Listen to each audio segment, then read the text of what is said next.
相亲啊，讲台湾的青年即摆是愈来愈晚结婚，啊，是毋是要生囡仔？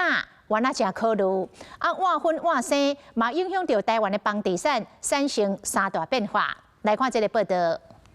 家里本来没有房的话，薪水根本就买不起。觉得好难哦，因为房价太高了。那时候也是不敢想结婚，就觉得两个人共同努力一下，应该是有机会可以买房买起来的。男士因为结婚有牵手当结婚当厝价，若无买厝真正唔敢想象。台湾即卖厝即马是贵甲惊倒人，虽然央行祭出上严的管制，不过大环境济因素，专家预估台湾房市会个出现三大变化。不到要生小孩哦，不会轻言结婚哦，这也造成了可能他们要等到真正有生小孩的时间点哦，才做这个购屋的规划，那等于是呢把整体的一个时间往后延了。到一的人讲，新生家才搁再立业，不过即马社会趋势拢是晚婚搁晚生，比开侪钱合厝租厝搁较会好。即马真侪人独身的甘愿先租厝，所以租厝的需求是哪来哪多，买厝的人是哪来哪少，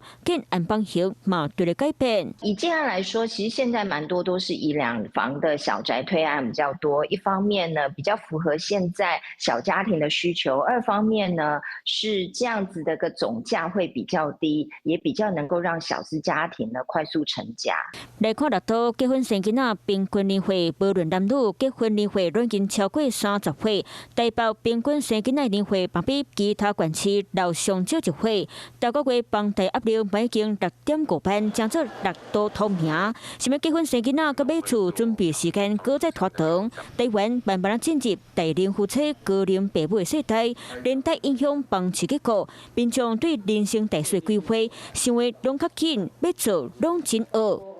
Hello， 我是蒋欣梅。想要抢先掌握最及时的新闻资讯吗？赶快订阅、按赞、开启小铃铛，锁定华视新闻 YouTube 频道。